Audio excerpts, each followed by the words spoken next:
Well, y'all, to no one's surprise, Marathon has been delayed for an indefinite amount of time. It seems like ever since this game was announced, it's been controversial because it's not what people were expecting out of the game or what people hoped the game would be. From discussions revolving around whether the game mode, it being kind of an escape from Tarkov looter shooter, is right for the game, and the game's art style and design, it kind of being a little edgy and different. There's been a lot of discussion negatively around what this game is all about and whether people should support the game. And in my opinion, this all really came to a head when it was shown that there may be an alleged stolen art and stolen asset problem with the game. And I think that really took center stage with the controversy surround and discussion surrounding Marathon. And I've wanted to talk about this for the past couple weeks, and I know I've been vacant from the channel lately, but I think this is a great video for me to come back and talk to you guys about because I love Bungie and I love almost every single game that they've released. And so to see them fail so drastically right here, it's just like kind of hurts the soul. And it kind of makes me miss the old Bungie, the old Kanye, right? But no, the old Bungie that we had when I was growing up. And so to give you guys a visualization of how I view Bungie in my head, as a 27-year-old guy who just loves playing video games and played the first two Halo games kind of as my first Bungie games. I know there were made games before that, guys. So if you're like a 90s kid, don't crucify me for that. But in my head, it goes kind of something like this. I think they built a ton of trust, just general trust with Halo C. Obviously, that was the big, like, flagship title for the original Xbox. And they definitely did not disappoint. That game rocks, and it set the stage, I think everyone can agree, for FPS shooters going on from Halo C to the future to where we are now. And Bungie continued the success on into Halo 2. Halo 2 was sparked with its own kind of controversies at the time. It was really short and brutal development process, which has come known and into the light now. But at the time, it was also considered, to be kind of a disappointment from the demo and what Bungie wanted to make. But ultimately, it turned out to be a great success for the studio and fostered in one of the most important innovations in gaming with Xbox Live and multiplayer. And Halo 2 not being perfect actually ended up adding to Bungie's clout in the end. And in my opinion, this is because the things that bothered gamers the most and the mechanics that were the most broken were directly addressed by Bungie in Halo 3. These are things like level design and fundamentally unfair mechanics or mobs like the sniper jackals. And so, to me, in terms of like public consensus, remember that's what this graph is about. Halo 3 was the peak, as in the public reception of Bungie and Halo, I guess, any of their titles, right? They're really only making Halo at the time. So, yeah, I mean, that was the peak of the studio, in my opinion. And I think Halo 3 was kind of like the cream of the crop for Bungie in terms of addressing what the players had complaints with in Halo 2 and Halo CE, and then making like a really awesome multiplayer experience and kind of evolving Xbox Live into the 360 era. And I thought that was huge because, I mean, gaming would not be the same without Xbox Live and the just great multiplayer system that they had in Halo 3. And so after Halo 3, I think that's where it starts to get quite troubling for Bungie because I think they have to navigate a up and down relationship with the public sentiment their releases. For example, with Halo 3 ODST, in my opinion, a freaking dope game. A lot of people at the time felt like it was kind of a ripoff because it didn't have its own standalone multiplayer. It didn't really feel like a full release of a Halo game, and it was quite a short campaign, but it was a good campaign and it was a good game, and it added some new exciting elements to the Halo franchise, such as the new firefight mode and a new perspective of playing as an ODST and not as a Spartan. And the thing that Bungie really had to grapple with Halo 3 ODST was they had to justify selling Halo 3 ODST as a full priced game when everyone knew it was basically a DLC to Halo 3. And we would later know that was because of contractual issues with Microsoft, But at the time, I think that really rubbed gamers the wrong way and kind of started the roller coaster of a relationship with gamers that Bungie would have during that era. And that brings us really to the last Halo game that Bungie made with Halo Reach, which I love. I think it's great. But they had to take a little bit of a leap of faith with innovating the Halo franchise. And that came by way of armor abilities and the infamous armor lock system. This was also the first time we did not play as Master Chief in a mainline Halo release title, because I think everyone kind of just assumed that Halo 3 ODST was not a main Halo game. I mean, it's attached to Halo 3, right? It felt more like a DLC. And I think most of the people recognize that now. But as far as like a mainline Halo title, Halo Reach was the first time we're playing as Spartans, but we're not the Master Chief. We're not the main character of Halo. And at the time, people really hated that. But I think what people really hated the most about Halo Reach was it was going to be Bungie's last Halo game. And it kind of left this beloved franchise in a state of uncertainty around the fan base, which became to be massive at this point.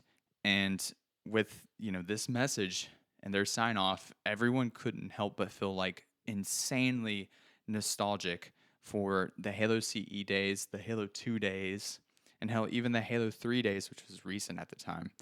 And think about, I hope they can continue this going forward, and I hope Halo's going to be okay. And, with the release of Halo 4, personally, Halo felt very not okay, 2 years after Halo Reach. And today, Halo feels also very not okay. And one of the most mishandled franchises, I think, in video games right now is Halo. I think Halo Infinite is good, but it's nowhere near like the greatness that we saw during the Bungie era. And I really think like Halo's struggling, and I don't know where we're gonna go from here. Because if the next game isn't good, I mean, we're talking about a whole generation of people who did not play Halo. And this franchise, I'm afraid, will be lost to time. And so, because I was a Halo fan and because I was petty, I hated on Destiny 1 when it released. So unreasonably, too. I will be the first to say that. I hated Destiny for no reason, guys. No reason, whatever. But I think the public sentiment was Destiny 1 was awesome.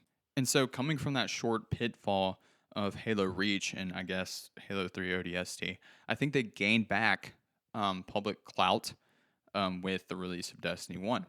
I don't think they reached quite the pinnacle of what Halo 3 was, but I do think that generally the public was like, this game rocks. Bungie's at it again. I cannot wait to see what they do going forward. And so as we start approaching Destiny 2 eventual release, I think we're starting to get into a situation where I'm not sure if Bungie's clout, is it a Bungie problem or is it necessarily a problem with the gaming industry as a whole? Because with the release of Destiny 2, I think it was released to great acclaim. I think it was a success initially for the studio, and I think people loved the campaign, loved the story, loved the gameplay. Destiny fans really thought it was great, and there's a lot of people out there that are still playing Destiny 2, loving Destiny 2 out there. But I do think when we get into Destiny 2, the problems that arise with the studio start to be synonymous with a lot of what we see with other gaming studios today and major gaming studios, with microtransactions, content vaulting, and reliance on multiplayer gameplay. Do y'all remember back when the Xbox One released? They had that dreadful release announcement or launch announcement where the head of Xbox said, if you have a problem with our always online feature, then the right product for you is the Xbox 360. And that comment single-handedly tanked the Xbox One. But it's like now, no matter what platform you play on, you're expected to have an internet connection and play a multiplayer game that could very well be a PvE single player game, And I think with Destiny 1 and 2 and with Marathon, we're getting into a situation where Bungie is just requiring an always online feature to play any of their games. And that may be fine. Like, I don't know what the data is behind that. I mean, I'm sure gamers are paying for that, you know. We are our own worst enemy, guys. We are giving them money and incentivizing them to make these kinds of games that I don't think in the long run we enjoy. And so I'm not saying that Destiny 2 is a bad game. What I'm saying is I think Destiny 2 is the epitome of a lot of other problems we have with the gaming industry. And I think Bungie is just following what people are paying for and what other major studios are doing. And I think so into the present day of Destiny 2, I'm not saying it's a bad game, guys, so the Destiny fanboys do not get after me on this. I think that games like Destiny 2, games that have a ton of microtransactions in it, games that try to keep you engaged as long as possible, I think after a while you start to wonder, am I really having fun? Am I playing a game? Or am I just interacting with a computer program that is necessarily tailored to draw as much money out of me as possible? And that's the state of gaming in today's present day. I think generally with a lot of the major studios, we've seen some studios freaking kill it lately. I mean, Death Stranding 2 is just released, and that is to critical acclaim. Excavation 33, they're really killing it there. I mean, these games released this year, I think we're starting to turn a corner in gaming where we're starting to get some amazing game releases. However, I think with these big companies like Bungie, you know, the AAA studios, the major players, what we're getting is we're playing a computer program that's just wants to suck money out. They don't give it one rip whether we're having fun or not. And to me, that's exactly what Marathon is, guys. I mean, is this just what is the innovation behind Marathon? And arguably, what was the innovation around Destiny 2 to a degree after a while, you know? I think it was to keep us swiping, keep us paying for the new content, and keep us, most importantly, keep us from playing the old content that we already paid for. The whole central point is what is the point of Marathon? Is it to be a fun game or a revolutionary game like Halo CE was? Of course not, guys. Of course not. And look, Bungie doesn't have to do that. I mean, it's kind of like Halo CE and the Halo franchise was a lightning in the bottle. I understand that, you know. We're not asking you to, you know, recreate the unrecreatable, right? But what we are asking you, please, is do not create just a computer program where we're just meant to swipe and you're meant to suck money out of us. Create something that's fun for the player. And unfortunately, from the play testers and the people following this game, I think it's pretty unanimous to say, this game is kind of boring and it's kind of stale. And that's unfortunate, guys. I mean, that's unfortunate for the consumer. That's unfortunate for the game company, Bungie. No one should want that. And I for one hope that Bungie can figure this out and Marathon releases to be a fantastic game. And I'll step out on the ledge right there and I'll just say, I really think Marathon could benefit from having like a Dark Souls like single player campaign where there's some multiplayer elements in there. Like somebody could invade your instance and stop the single player progression. Or you can leave messages around like in Elden Ring and Dark Souls. But look, all of that aside, y'all, the main point is I hope I'm wrong. And I hope everyone that playtested the game is wrong too. And I'm always trying to be optimistic about this stuff. And I do hope that ultimately Marathon turns out to be an absolute banger of a game. And all of you should also hope that Marathon is a great game. And none of you should hate on games failing because the more games fail, it's the less content for us gamers to have and to enjoy. It ultimately hurts us, y'all. But look, Marathon has some steep competition, guys. I mean, with the short time frame with GTA 6 coming up next year in May, and Arc Raiders releasing around the same time that we think Marathon will release, roughly October. I don't know how they're going to pull it off, frankly. I played Arc Raiders playtest, and man, that game is awesome. Huge fan of Embark Studios, by the way, and as you can see from what's been playing in the background all video, this is the finals FPS game by Embark. It is freaking amazing, and they're doing a lot of good work over there. So if you haven't played the finals, go play that. But I just think they're going to have a really tough time competing just based on the feedback, and I'm just not sure they're going to be able to swing it in this short time frame, but I hope I'm wrong. So y'all, that's really all I have for you guys today. Consider hitting the like button down below if you like this video. Subscribe to the channel if you're new. And I plan on covering more things just surrounding gaming and just the games I'm playing in general. So hit that subscribe button if you plan to see more from me, and I'll hopefully get more videos out to you guys soon. So thank you so much for watching, and y'all have a good one.